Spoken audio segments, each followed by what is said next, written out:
What's good, people? Back by popular demand. It's Magic Man Reviews. Alright, got a good one. Thank you very much for sending me this book. You know who you are. This is The Oil Kings by Andrew Scott Cooper. Kind of a break. My kind of book. Really liked it. I went through it, as soon as it got to my hot little hands, started reading it. Read a little bit every night. Went down easy. Most people don't remember this time of history. Now, it's the only people who really remember this time of history are the baby boomers. Maybe the silent generation or the GI generation, which few of them there are left.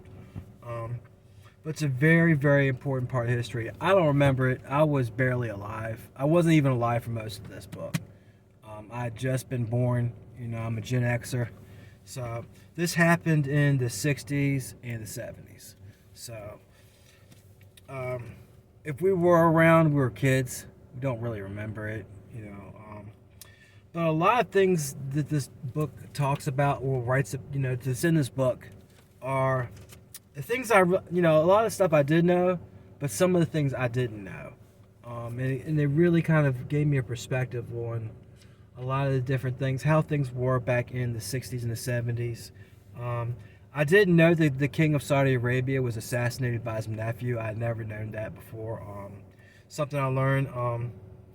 But a really good point about this book is, as much as things change, things kind of stay the same. And it's true in this period of history. The duplicity of the United States is just off the charts. Off the charts. It's crazy. You read the stuff that the Americans did with their so-called allies, allies, with their friends, in the Middle East. Nah, they were screwing everybody over. Everybody, for their own benefit, of course. But, hey, they kind of, in the Middle East, they do the same thing. So we're not talking about, saints here, okay? And even though this book really focuses, it says the oil kings, right? And it's got a picture of the king of Saudi Arabia, Gerald Ford, and Henry Kissinger, and the Shah of Iran. The book is mostly about the Shah and Kissinger and their relationship with one another. Henry Kissinger, people have made him out in the news media and the media in general to being this great diplomat, this really foreign policy genius. He was a schmuck. He screwed things up really, really, really bad. And if you read his book, there's just one thing he screwed up. He screwed up a lot of stuff, doing these little deals and stuff behind everybody's back. Illegal deals, to mind you, that man should have been in prison. Okay? Read the book, you'll find out more about, all that aspects of it. And the book is mostly about the Shah of Iran. And I'm not going to get into the history of the Shah all that much. You got to read the book, do your own research. But one of the big reason that the Shah failed and was deposed as the leader of Iran was because he tried to do too much too fast.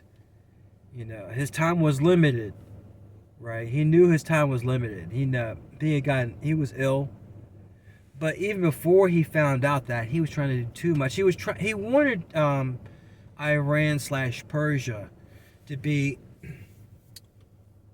a major world power like they were back in the day. You hear about Cyrus the Great and the Persian Empire, really world class. One of the most classical empires in world history. Everybody's heard of the Persian Empire and how, smart they were, and all the things they came up. They're in a whole other league of their own. But times have kind of gotten tough for them. They kind of got conquered by the Mongols, and it was tough times. Iran was basically a third world country, and the Shah didn't like that. He wanted Iran to reclaim their spot in the sun. That he wanted them to be on par with the Western powers, and he tried to emulate the Western powers, which was a big mistake. because his society did not like that at all. They were very conservative, Shia, Muslim society. They did not like that at all. And they wound up regressing to the Ayatollahs. Okay. All right, what else we got? I like to take notes here because I forget stuff. Another thing in this book, I didn't know this, but it kind of doesn't surprise me, is that the Kurds got screwed over back in the day, back in the 60s and 70s. They got screwed over by Iran and the United States once again. I don't know. I don't understand what it is. The zeal of the Kurds to have their own nation just blinds them to the fact that they're going to get screwed over every time. Every time. The Americans have screwed over the Kurds more times than you could think of. And they got screwed over. I didn't know they got screwed over back in the day, but it doesn't surprise me. It's kind of like what happens, like you say Kurds, Americans are screwing them. They're going to stab them in the back, leave them out in the cold, you know. Hey, que sera, sera. Hey, no surprise there.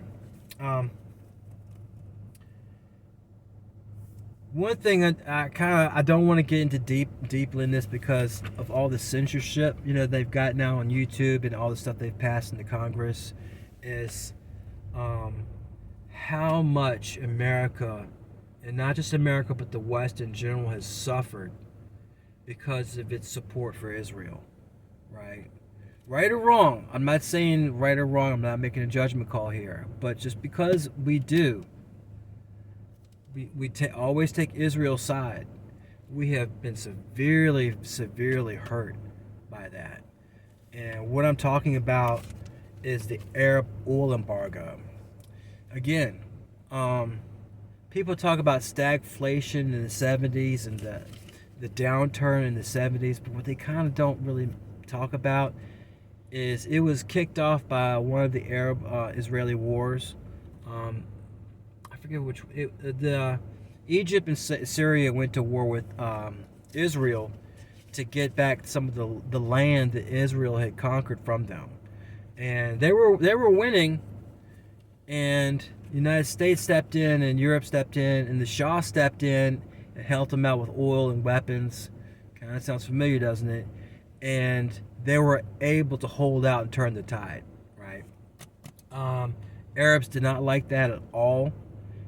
And they said, well, if you're going to pick sides, guess what? No more oil for you, all right? And you could talk, you know, a lot of people have misunderstandings about, you know, nuclear power and coal and wind and solar. No, this world runs off of oil, okay? Make no mistake about it. Okay, yeah, some of the other stuff helps, but the majority of industrialized nations run off of oil. Okay, there's no getting around it. Okay, yeah, it's come down some, but this was a time when the United States didn't even have a strategic petroleum reserve. We didn't have spare capacity. Once they cut that oil off, and this is on top of the oil that we already pump ourselves. We pump a lot of oil ourselves. Well, we've grown so much, we need to supplement it with Arab oil. And when they cut that oil off in the 70s, it really, really screwed us over. Like the Portuguese Empire collapsed. Okay, France, Italy, and Spain, I think Portugal too, almost flipped over to communist countries. England almost went bankrupt. And you read about the gas lines here, all the people that lost their jobs, the business we lost. It didn't have to be that way. If we just kept our nose out of it and minded our own business, who knows? But you really get a good glimpse of this in the past because it's recent history. It just happened, you know. Well, I mean, it didn't just happen, but within a couple of generations, it just happened. Okay. It's not like, you know, this happened in 1800. This happened in the 70s, okay? So, don't want to get too much on it, but you really understand a lot of stuff, the way things are going right now. I didn't realize how much the Saudis. There's another book called The Oil Card, book I read back in the day, really good book. And it tells you how the Saudis with the United States helped to collapse the Soviet Union. Okay, The Soviet Union, they had their own problems, but the oil problem that they had because of the Saudis was a cherry on top. Most people don't know this, but the Soviet Union, like in Russia today, imports a lot of oil. They imported a lot of oil back then too, and we flooded the market. I forget how they did it. They flooded the market and lowered the price of oil, so it blew out their budgets. They did the same thing with Iran. Now, if Iran had been smart, if they had, built up reserves of cash and foreign exchange, and then spent all this money on weapons, and if their secret police were a bunch of pricks, the Shah would have been in power, or his son would be in power today. Okay, if they had played their cards right. But they had this insular world. Like kings and queens always do. They don't understand what's going on with the regular people on the street, And the Shah was no different.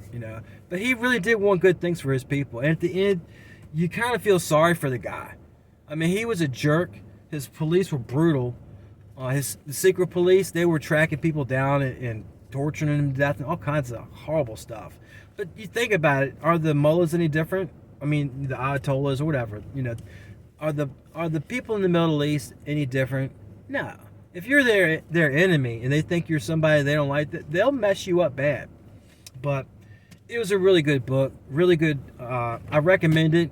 This is going in my library because the books I don't like, I give them away or I donate them. But sometimes in the future, I like to go back and reread the stuff because they're such good books. Again, The Oil Kings by Andrew Scott Cooper. All right, people. Till next time.